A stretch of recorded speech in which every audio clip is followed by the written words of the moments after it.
La mamma di Antonio Anzalone.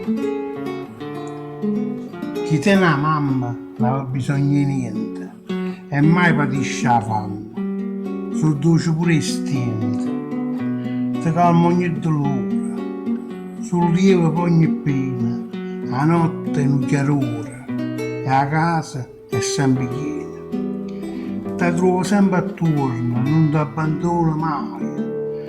Va bene senza scorno, per figli niente assai. Chi a tena sacudessa e la più bella ricchezza, pavassa si potesse, o dolce una carezza.